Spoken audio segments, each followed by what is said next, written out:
നമസ്കാരം. ഇപ്പോഴൊരു post Donald ട്രംപിൻ്റെ സോഷ്യൽ മീഡിയ പേജായ ട്രൂത്തിൽ അദ്ദേഹം തന്നെ പോസ്റ്റ് ചെയ്തിരിക്കുകയാണ്.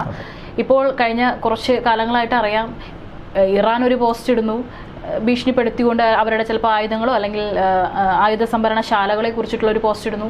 അതിന് മറുപടിയായിട്ട് ഇവിടെ ട്രംപ് ഒരു പോസ്റ്റ് ഇടുന്നു. അങ്ങനെയാണ് ഇപ്പോൾ കുറച്ച് കാലങ്ങളായിട്ട് ഈ സോഷ്യൽ മീഡിയ പ്ലാറ്റ്ഫോം വഴിയുള്ള ഒരു വെല്ലുവിളി ഇപ്പോൾ ഭയങ്കരമായിട്ട് കാണാനായിട്ട് സാധിക്കുന്നുണ്ട്. ഇപ്പോൾ ഏറ്റവും ഒടുവിലായിട്ടൊരു പോസ്റ്റ് ഡൊണാൾഡ് ട്രംപിൻ്റെ പേജിൽ പ്രത്യക്ഷപ്പെട്ടിരിക്കുകയാണ്. അതിൽ കൃത്യമായി തന്നെ ഹൂത്തികൾക്കുള്ള ഒരു മുന്നറിയിപ്പല്ല, ഇപ്പോൾ ഡസൻ കണക്കിന് ഹൂത്തികളെ കൊലപ്പെടുത്തുന്ന ഒരൊറ്റ ബോംബിങ്ങിൽ തന്നെ കൊലപ്പെടുത്തുന്ന ഒരു വീഡിയോയാണ്, ഒരു ബ്ലാക്ക് ആൻഡ് വൈറ്റ് വീഡിയോയാണ് ഇപ്പോൾ പോസ്റ്റ് ചെയ്തിരിക്കുന്നത്. അതിന് താഴെ അടക്കം അദ്ദേഹം ഒരു കുറിപ്പടക്കം പങ്കുവച്ചിട്ടുണ്ട്. ഇതോടുകൂടിയിട്ട് അവരുടെയൊക്കെ കഥ കഴിഞ്ഞു, ഇനിയൊരു അറ്റാക്ക് ഹൂത്തികളുടെ ഭാഗത്തു നിന്ന് ഉണ്ടാവില്ല എന്നൊക്കെ തരത്തിലൊരു തമാശ രീതിയിലൊരു പോസ്റ്റും അല്ലെങ്കിൽ ഒരു കുറിപ്പും അദ്ദേഹം പങ്കുവച്ചിട്ടുണ്ട്. ഇപ്പോൾ നമുക്ക് ഈ കഴിഞ്ഞ ദിവസങ്ങളിൽ തന്നെ നമ്മൾ കണ്ടൊരു സംഭവമാണ്. അതായത് നമ്മുടെ ഇന്ത്യൻ മഹാസമുദ്രത്തിൽ ഡീഗോ ഗാർഷ്യ എന്ന് പറയുന്നൊരു ദ്വീപുണ്ട്. അവിടെ ഒരു ബേസ് ഉണ്ട്. അവിടുത്തെ എയർബേസിൽ ഈ അമേരിക്കയുടെ ഏറ്റവും തന്ത്രപ്രധാനമായിട്ടുള്ള ഒരു യുദ്ധവിമാനം, അവർ മറ്റ് നിവൃത്തി ഇല്ലെങ്കിൽ മാത്രം ഉപയോഗിക്കുന്ന ഒരു വജ്രായുധം B-2 ബോംബറുകൾ ഇതിനെ വിന്യസിച്ചു എന്നുള്ളൊരു വാർത്തയാണ് ലഭിക്കുന്നത്. അതായത് അവരുടെ ആകെ ശേഷിയുടെ 1/3 വിമാനങ്ങൾ, 6-7 ആകെ 10-20 വിമാനങ്ങളാണുള്ളത്. അതിൽ 6-7 വിമാനങ്ങൾ അവിടെ എത്തിയിട്ടുണ്ടെന്നാണ് വിവരം കിട്ടിയത്. ഇതെന്തിനു വേണ്ടിയെന്ന് ചോദിച്ചു കഴിഞ്ഞാൽ ഒരൊറ്റ ഉത്തരം മാത്രം, യമനെ ലക്ഷ്യമിട്ട് തന്നെയാണ്, യമനിലെ ഹൂതികളെ ലക്ഷ്യമിട്ട് തന്നെയാണ് ഈ വിമാനങ്ങൾ അവിടെ എത്തിയത്. മറുഭാഗത്ത് ഇറാനുമുള്ളൊരു താക്കീതാണ്. കാര്യം അമേരിക്കയെ സംബന്ധിച്ച് ഏറ്റവും എളുപ്പത്തിൽ ഇറാനെയും അതുപോലെ ഹൂതികളെയും ആക്രമിക്കാൻ കഴിയുന്ന ഒരു എയർബേസാണ് അവരെ സംബന്ധിച്ച് ഡീഗോ ഗാർഷ്യ എന്ന് പറയുന്നത്. ഇതവിടെ നിൽക്കട്ടെ. ഇതവിടെ നിൽക്കുമ്പോഴാണ് ഇപ്പോൾ ട്രംപിൻ്റെ ട്രൂത്ത് സോഷ്യൽ എന്ന് പറയുന്ന പ്ലാറ്റ്ഫോമിലൂടെ ഒരു വീഡിയോ, ഓപ്സ് എന്ന് പറഞ്ഞുകൊണ്ട് ഒരു വീഡിയോ പബ്ലിഷ് ചെയ്തിരിക്കുന്നു. ആ വീഡിയോയുടെ കാര്യമാണ് കൃഷ്ണൻ ഇപ്പോൾ പറഞ്ഞത്. ഒരു ബ്ലാക്ക് ആൻഡ് വൈറ്റ് വീഡിയോ. അതിൽ നോക്കിക്കഴിഞ്ഞാൽ നമുക്ക് അറിയാം, ഒരു റെക്റ്റാങ്കിൾ ഷേപ്പിൽ ആളുകൾ ഇങ്ങനെ വരിവരിയായി നടന്നു പോകുന്നു, നിൽക്കുന്നു, അങ്ങനെ എന്തോ.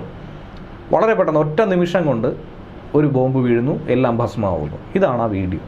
ഇതിൽ ഒരു ഡസൻ കണക്കിന് ഹൂതി വിമതർ കൊല്ലപ്പെട്ടു എന്നാണ് മനസ്സിലാക്കാൻ കഴിയുന്നത്. കൊല്ലപ്പെട്ടു എന്നുള്ള കാര്യം വ്യക്തമാണ്. കഴിഞ്ഞ ദിവസങ്ങളിൽ തന്നെ അതിൻ്റെ റിപ്പോർട്ട് കിട്ടിയതാണ്. നമുക്കറിയാം, ഇപ്പോൾ ഏകദേശം ഒരു മാസത്തോട് അടുക്കുകയാണ്. മാർച്ച് 15 തുടങ്ങിയ യുദ്ധമാണ്. എന്തുകൊണ്ട് അമേരിക്ക നേരിട്ട് ഇതിലേക്ക് ഇറങ്ങി എന്ന് ചോദിച്ചു കഴിഞ്ഞാൽ 2023 നവംബർ മുതൽ ഇപ്പോൾ ഈ 2025 ജനുവരി ഫെബ്രുവരി ഉള്ള കണക്ക് വെച്ച് നോക്കുകയാണെങ്കിൽ ഏകദേശം 100 തവണയാണ് ആക്രമണം നടത്തിയിട്ടുള്ളത്. 100-ലധികം തവണയാണ് അമേരിക്കയ്ക്ക് നേരെ, അമേരിക്കൻ ചരക്ക് കപ്പലുകൾക്ക് നേരെ, അമേരിക്കൻ യുദ്ധ കപ്പലുകൾക്ക് നേരെ ഒക്കെ തന്നെ, ഫ്രിഗേറ്റ് ഷിപ്പിനൊക്കെ നേരെ പലതവണ ആക്രമണം നടന്നുവെന്ന് അമേരിക്ക തന്നെ പറഞ്ഞിരുന്നു. പല താക്കീത് കൊടുത്തു. എന്ത് കൊടുത്തിട്ട് ഒരു നിവൃത്തിയില്ലാത്ത അവസ്ഥ. ഇങ്ങനെ വരുമ്പോൾ മറ്റ് നിർവാഹമില്ലാത്തത് കൊണ്ട് പറഞ്ഞാൽ മനസ്സിലാകാത്തവരെ പ്രവൃത്തി കൊണ്ട് മനസ്സിലാക്കുക, ഈ ഒരു ഉദ്ദേശത്തിലാണ് ഇപ്പോൾ അമേരിക്ക കടന്നിരിക്കുന്നത്. ഇപ്പോൾ നടന്നിരിക്കുന്ന ഈ ഒരു ആക്രമണത്തിന് പിന്നാലെ നമുക്ക് വ്യക്തമായി മനസ്സിലാക്കാൻ സാധിക്കും, മര്യാദയ്ക്കല്ല എന്നുണ്ടെങ്കിൽ സനയെന്നല്ല യമനെ തന്നെ തീക്കുണ്ടമാക്കുമെന്നുള്ള ഭീഷണിയാണ് ട്രംപ് നടത്തുന്നത്. ഹൂതികളുടെ ഭാഗത്ത് നിന്ന് നോക്കുകയാണെങ്കിൽ അവർക്കിപ്പോൾ ആവശ്യാനുസരണം ആയുധങ്ങളും മറ്റുമൊക്കെ ഇറാൻ സപ്ലൈ ചെയ്തു എന്നുള്ള റിപ്പോർട്ട് കഴിഞ്ഞ ദിവസം വന്നിരുന്നു. ഇറാനും അവരുടെ ആയുധപ്പുര കാണിച്ചതിന് ശേഷം അതിൽ പല ആയുധങ്ങളും ഹൂതി വിമതരുടേതാണെന്നുള്ളത് അമേരിക്കയും തിരിച്ചറിഞ്ഞിട്ടുണ്ട്. അതുകൊണ്ട് ഹൂതികളെ ഒതുക്കി കഴിയുമ്പോൾ പകുതിയോളം ഇറാനും ഒതുങ്ങുമെന്നുള്ള ഒരു തിരിച്ചറിവ് ട്രംപിനുണ്ട്. അത് അനുസരിച്ചുകൊണ്ട് തന്നെയാണ് ഈ നീക്കം നടത്തുന്നത്. എന്നാൽ ഇപ്പോൾ ഈ പുറത്തുവിട്ടിരിക്കുന്ന ആ ഒരു വീഡിയോ ദൃശ്യത്തിലൂടെ കനത്ത താക്കീത് കൊടുക്കുന്നത് ഹൂതികൾക്കല്ല, മറിച്ച് ഇറാനാണെന്ന് വേണം മനസ്സിലാക്കാൻ. ഇറാനൊപ്പം തന്നെ മറ്റ് 2 രാജ്യങ്ങൾക്കും ഒരു പരോക്ഷമായ മുന്നറിയിപ്പ് കൂടിയായി ഇതിനെ പറയേണ്ടിയിരിക്കുന്നു. ആരൊക്കെ ആ രാജ്യങ്ങളെന്ന് ചോദിച്ചു കഴിഞ്ഞാൽ ചൈനയും റഷ്യയും തന്നെയാണ്. അതിനും കാരണമുണ്ട്. അതായത് ഇപ്പോൾ യുദ്ധം അവസാനിപ്പിക്കാൻ വേണ്ടി ഇസ്രയേൽ ഹമാസ് യുദ്ധം നിങ്ങൾ തന്നെ അവസാനിപ്പിച്ചോ, ഞാൻ അധികാരത്തിലേറിയിട്ട് അതിനെക്കുറിച്ചൊന്നും നോക്കേണ്ട കാര്യം വരില്ല, എനിക്ക് വളരെ എളുപ്പത്തിൽ കാര്യങ്ങൾ നീക്കുപോക്കുണ്ടാക്കി തരണം എന്നായിരുന്നു ട്രംപ് നേരത്തെ പറഞ്ഞിരുന്നത്. അതനുസരിച്ചുകൊണ്ട് വെടിനിർത്തൽ കരാറും മറ്റുമൊക്കെ വന്നെങ്കിലും ഹിസ്ബുള്ളയും ഹമാസും ഒക്കെ ലംഘിക്കുന്ന സാഹചര്യം ഉണ്ടായി, ഇസ്രയേലും തിരിച്ചടിക്കുന്ന സാഹചര്യം ഉണ്ടായി. അതങ്ങനെ പൊയ്ക്കൊണ്ടിരിക്കുകയാണ്. അപ്പോൾ ഇത് അവസാനിപ്പിക്കാൻ ഞങ്ങൾ തന്നെ നേരിട്ട് ഇറങ്ങേണ്ടി വരുമോ എന്നാണ് അമേരിക്കയുടെ ചോദ്യം, ഒന്നാമത്തത്. മറുഭാഗത്താണ് ഹൂതികളിങ്ങനെ പ്രത്യേകിച്ചൊന്നും തന്നെ ഇല്ലാതെ മറ്റേ പ്രധാനപ്പെട്ട 2 പേർ അടിയുണ്ടായിക്കൊണ്ടിരിക്കുമ്പോൾ വഴി നിന്ന് കല്ലെടുത്തെറിയത്തില്ലേ, ഈ ഒരു അവസ്ഥയാണ് ഹൂതികളുടെ കാര്യം. അവരിങ്ങനെ പ്രകോപനം സൃഷ്ടിച്ചുകൊണ്ടിരിക്കുന്നത്. അപ്പോൾ ഇസ്രയേലിൻ്റെ അടുത്ത് പറയുകയാണ്, നിങ്ങളുടെ പണി നിങ്ങൾ നോക്കിക്കോ, ഇവരുടെ കാര്യം ഞാൻ നോക്കിക്കോളാം, ഇത് ഞാൻ ഒതുക്കി തരാം എന്ന് പറഞ്ഞുകൊണ്ടാണ് ഇസ്രയേൽ ഇപ്പോൾ എന്ത് ചെയ്യുന്നത്, അമേരിക്ക ഇപ്പോൾ എന്ത് ചെയ്യുന്ന ഈ നീക്കം നടത്തുന്നത്. ഇനി മറ്റൊരു കാര്യം നമുക്ക് മനസ്സിലാക്കാൻ കഴിയുന്നത്, അവരുടെ രണ്ടാമത്തെ ഒരു എയർക്രാഫ്റ്റ് കാരിയർ, അതായത് USS കാൾ വിൻസൺ എന്ന് പറയുന്ന എയർക്രാഫ്റ്റ് കാരിയറും അതുപോലെ തന്നെ USS ഹാരിയസ് ട്രൂമാനും ഒക്കെ ഈ പശ്ചിമ മേഖലയിലേക്ക് എത്തുന്നു എന്നുള്ള സൂചനയാണ് കിട്ടുന്നത്. ഇവിടെ എത്തുന്നത് എന്തുകൊണ്ടെന്ന് ചോദിച്ചു കഴിഞ്ഞാൽ ഇത്രയും കലുഷിതമായ സാഹചര്യത്തിൽ ഉറപ്പായിട്ടും ഈ എയർക്രാഫ്റ്റ് കാരിയറുകളും ഇതിനകത്ത് യുദ്ധ സാഹചര്യം ഏത് അടിയന്തര സാഹചര്യത്തിലും പറന്നുയരാൻ സാധിക്കുന്ന യുദ്ധവിമാനങ്ങളുമൊക്കെ സജ്ജീകരിക്കുമെന്നാണ് മനസ്സിലാക്കാൻ കഴിയുന്നത്. ഈ പറയുന്ന B-2 ബോംബറുകൾ അതിനെ തന്നെയാണ് ഏറ്റവും ഭയക്കേണ്ടത്. കാര്യം വളരെയധികം പ്രഹരശേഷിയുള്ള ബങ്കർ ബസ്റ്റർ ബോംബുകൾ എത്ര ദൂരം വേണോ 3000 കിലോമീറ്ററിലധികം സഞ്ചരിച്ചു പോയി വിക്ഷേപിക്കാൻ കഴിയുന്ന ഒരു വിമാനമാണ്. ഒപ്പം തന്നെ റീഫ്യൂലിംഗ് എയർക്രാഫ്റ്റ് അടക്കം ഇതിനൊപ്പം കൊടുത്തു വിട്ടിട്ടുണ്ടെന്നാണ് മനസ്സിലാക്കാൻ കഴിയുന്നത്. അതായത് നിലത്തിറങ്ങേണ്ട ആവശ്യം വരുന്നില്ല, വായുവിൽ വെച്ച് തന്നെ ആകാശമേഖലയിൽ വ്യോമപാതയിൽ വെച്ച് തന്നെ ഇതിന് തിരിച്ച് റീഫ്യൂൽ ചെയ്യാൻ സാധിക്കും.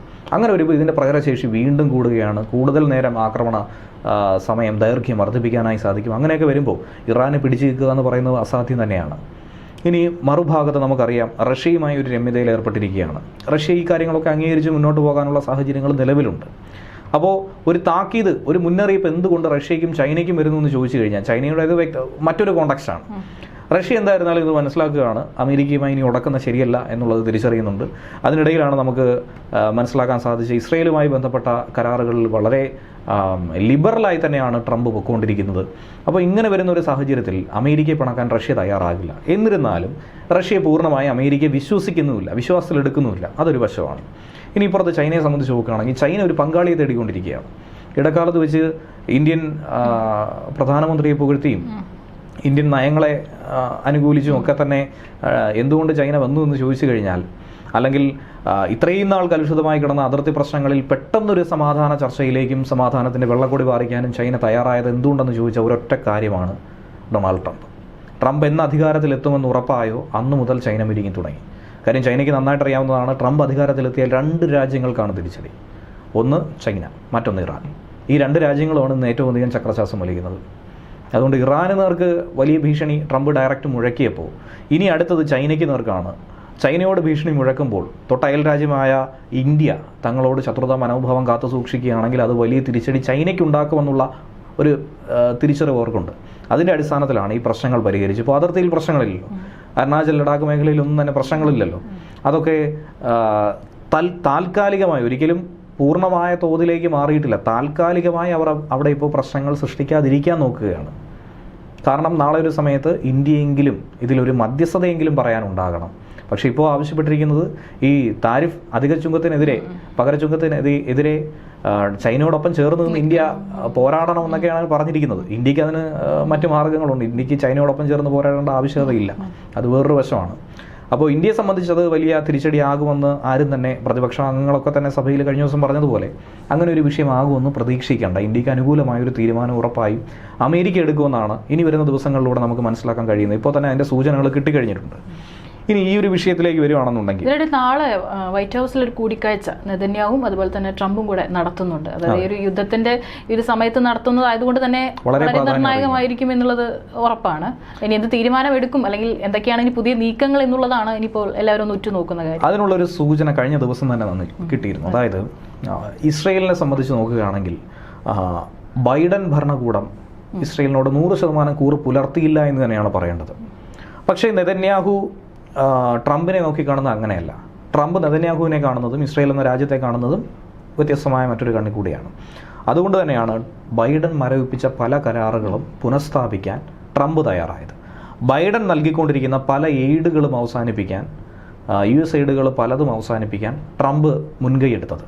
അതുകൊണ്ട് തന്നെയാണ് ഈ പറയുന്നത് പോലെ നാറ്റോയ്ക്കും യൂറോപ്യൻ യൂണിയനും ഒന്നും കണ്ടമാനം പണം വാരി എറിയണ്ട, ഉക്രൈനിലേക്ക് $600 ബില്യൺ ഒന്നും തന്നെ എറിഞ്ഞിട്ട് ഞങ്ങൾക്ക് ഒന്നും കിട്ടാനില്ല, മറ്റ് രാജ്യങ്ങളിലേക്ക് സൈനികരെ പറഞ്ഞയച്ചിട്ട് ഞങ്ങൾക്ക് നഷ്ടമല്ലാതെ ലാഭമൊന്നും കിട്ടുന്നില്ല, അമേരിക്കയ്ക്ക് നേട്ടമുണ്ടാകുന്ന കാര്യങ്ങളിലേക്ക് പോകണം എന്നുള്ള ഒരു കാര്യം എടുത്തു പറഞ്ഞിരിക്കുന്നത്. എന്നാൽ ഇപ്പോൾ 20,000-ഓളം അസാൾട്ട് റൈഫിൾസ് അത് ഇസ്രയേലിന് കൊടുക്കാൻ ട്രംപ് തയ്യാറായിരിക്കുന്നു. ട്രംപ് അത് അപ്രൂവ് ചെയ്തിരിക്കുന്നു. ബൈഡൻ ഇത്രയും കാലം വൈകിപ്പിച്ച ഒരു കരാറാണ്. അതിനെയാണ് ഇപ്പോൾ ട്രംപ് വളരെ വേഗത്തിൽ എന്നാ കൊണ്ടുവെക്കോ എന്ന് പറയുകയാണ്. നിങ്ങൾ എന്താണെന്ന് വെച്ചാൽ ചെയ്തോ, വളരെ വേഗത്തിൽ പ്രശ്നം അവസാനിപ്പിച്ചോണം. ഈ പ്രശ്നമായിട്ട് ബന്ധപ്പെട്ട് മുന്നോട്ട് പോയി കഴിഞ്ഞാൽ ട്രംപ് ഉദ്ദേശിക്കുന്ന നിലയിലേക്ക് അമേരിക്ക വളരില്ല.